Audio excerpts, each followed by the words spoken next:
With Alien Romulus now in theaters and a TV show on the way, here's every Alien movie ranked from worst to best. Spoiler alert for all these movies, and let's begin. And in last place is easily Alien Resurrection. You may have heard the phrase jumping the shark. It basically means that a show or movie has jumped reality or went into an unrealistic direction. Well, this movie not only jumps a shark, it grabs a shark, flies to Pluto, does a backflip, snaps the shark's neck, flies back to Earth, and becomes the president of India. It may be the most nonsensical, ridiculous film in the franchise. First of all, they revive Ripley. How? Through genetics, of course, which is interesting because she basically melted into molten lava at the end of Alien 3, so how the hell did they get her genes? The technology in this film does not make any sense. Look at how they open doors. Clarification, please. Please try again. So the key card smells your breath.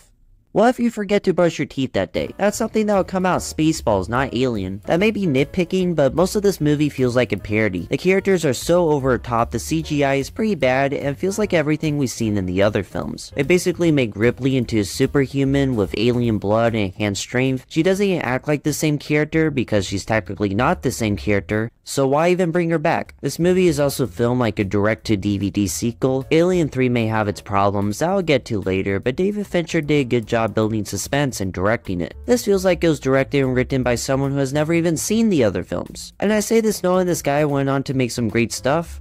This is really goofy. Come on now, give me the ball.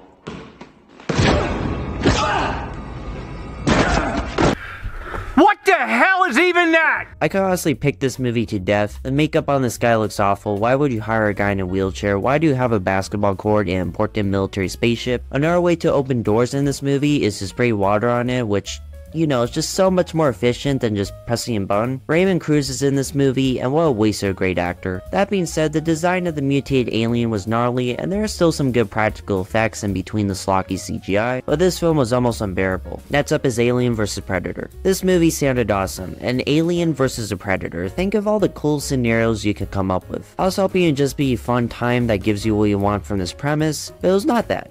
First of all, it's not one predator versus one alien, it's 3 predators versus an army of aliens and one giant one. I don't know why, but I find the idea of just one predator versus one alien a lot more appealing, kinda like Freddy versus Jason, but they really overcomplicate the premise to the point that feels underwhelming. If you're going into this movie thinking which is stronger, an alien or a predator, it's a predator, easily. They cut through the aliens like butter, which is kinda underwhelming. And then they mess with the continuity and put this Egyptian backstory in there. All the characters here are not very interesting. It's kind of annoying how much screen time they take up, and the actual fight scenes themselves, while sometimes admittedly fun, was really choppy and all over the place. This was sadly made when most action movies were trying to be Jason Bourne with the shaky cam and quick cuts, and this film is PG-13, so they can't really show any alien carnage in here anyways. It's a messy, flawed film that at least passed the time. Next up is Aliens vs Predator Requiem.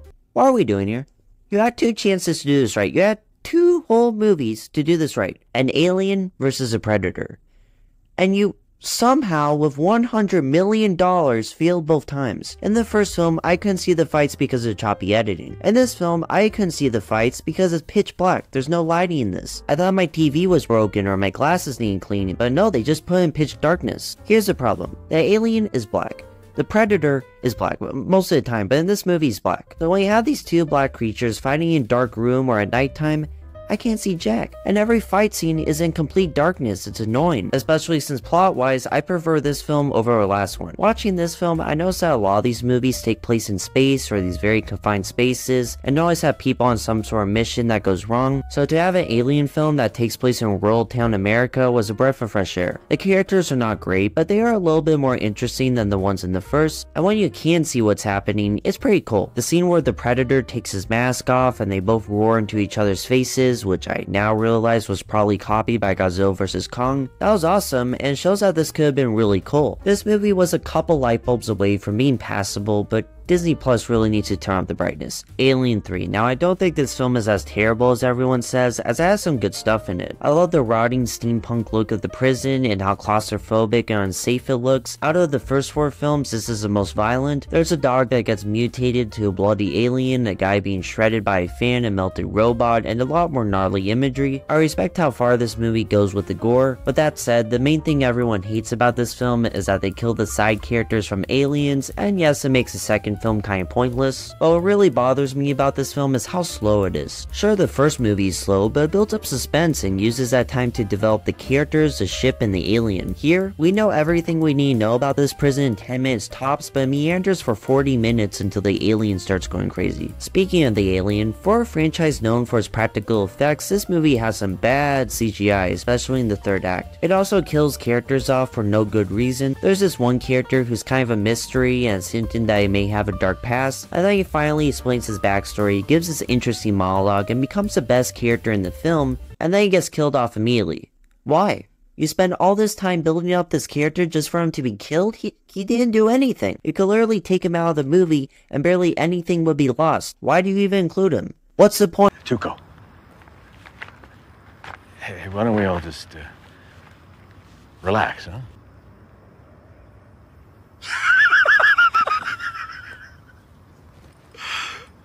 Heisenberg says relax. I'm relaxed. I'm relaxed.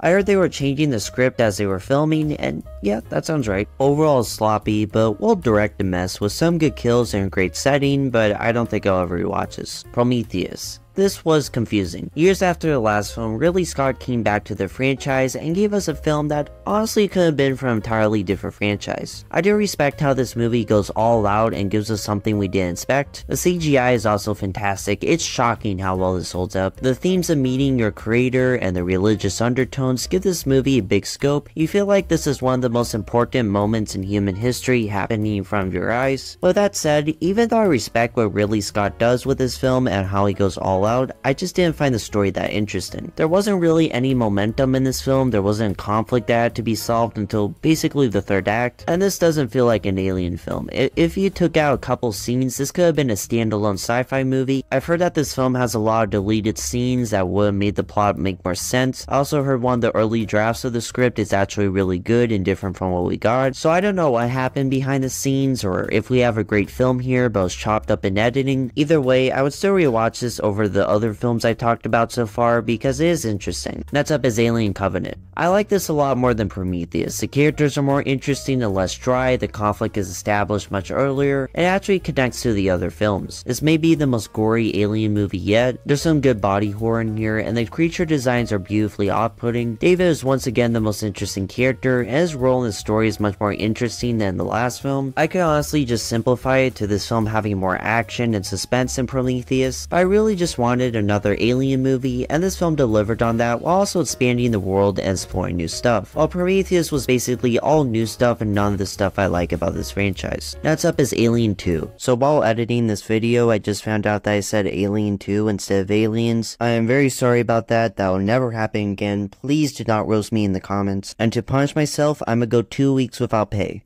Not that I get paid anything to begin with, but 2 weeks. I went into this with high hopes as I heard a lot of people say this was the best alien movie and it's one of the greatest action movies of all time. And if you think that, I'm not saying you're wrong. Remember, this is just my opinion, and the reason I don't like this movie as much as the others, I don't think it's the movie's fault. I just think it's kinda generic. All the action movie tropes, the lines everyone quotes, That's it, man. Game over, man. It's game over. it just feels like the most standard action movie that has all the tropes and cliches, but it's also not the movie's fault because this film probably started all those tropes. This film probably started all those cliches. So yes, I saw a lot of the stuff in this film and other films, but those other films came from this movie. I have a lot of respect for this film, I just wish I saw less action movies before this one. Our group of characters in this are, in my opinion, not as compelling as the characters in the last film. I just found them kind of cheesy and once again very cliche movie characters. Again, not the film's fault. But yeah, I respect this movie, I just wasn't able to enjoy it like a lot of you, but I still really like it. I wouldn't call it the best of all time, but it does have a lot of suspenseful scenes. The finale, Ripley and a giant robot fighting the alien queen, just really badass. As someone who grew up on Godzilla and kaiju films, seeing that fight take place was my favorite part of the movie. And of course, James Cameron knows how to shoot action and cool sci-fi set pieces. Whether you're talking about Avatar or Terminator, he knows how to shoot action scenes in an engrossing way. Ripley is also a more interesting interesting character in this film as you see her become a mother figure to this girl, which again is a cliche I think this movie made. I enjoyed this quite a bit. I'm just not with the people who say this is the greatest action movie of all time. I think it's good, just not great. In second place is the newest film, Alien Romulus. Now it's worth mentioning that I recorded the rest of this video before Romulus came out, so if any of my points contradict each other, you know why. For instance, I'm about to say that the original Alien does a horror the best, when now I think this is the scariest Alien movie. It may help that this is the only film I watched in IMAX, but Fede Alvarez is a fantastic horror director, and he makes this the most intense and edge of your seat Alien movie. The mix of practical effects and CGI is great. This is probably the best the Xenomorph has ever looked, but I also like the premise of this movie. The idea of these group of characters screwed over by the Weyland Corporation and their only way out is to steal fuel from this abandoned spaceship before it collides with a planet, but that spaceship may be infested by aliens. I love that. I've heard people say this movie has no original ideas and is full of fan service, but I think there are many creative scenes here. The anti-gravity scene where they're dodging and floating acid, the scene where they're walking by the facehuggers and trying to keep their stress levels down, that climax. I'm not going to spoil the ending of this film in case you haven't seen it yet, but those last 10 minutes are the scariest this franchise has to offer. It's shocking, it came out of nowhere, and it was so well set up where you think, why is this character pregnant? What's the point of this pathogen? And it all comes together in this amazing climax that gave me the goosebumps the first time I watched this. So yeah, I love this film, but in first place is Alien. I'll always see Alien more as a horror franchise than an action franchise, and now of all these films, this movie does the horror the best. The set design, the creature design, the practical effects, everything holds up and remains one of my favorite sci-fi and horror movies of all time. Most people know Ridley Scott from Gladiator, I know him from Alien, Blade Runner 2, but mostly Alien. The way he builds up suspense, the good use of blood and gross imagery, the ambiguity of how the alien works and what it looks like, is all masterfully done to build up dread. As I said, this movie holds up really well, especially with the design of everything. The entire film is interesting to look at. The scene where the guy is slowly looking into the alien egg to see what's inside, I knew there was going to be a jump scare and part of me wanted to look away, but I couldn't really look away. I wanted to see what was inside the egg, and you know you did a good job when your movie is so engrossing and the effects are so good that people stare at a screen knowing there might be a jump scare and still looking at it. Just a fantastic horror movie that gets better every time I see it.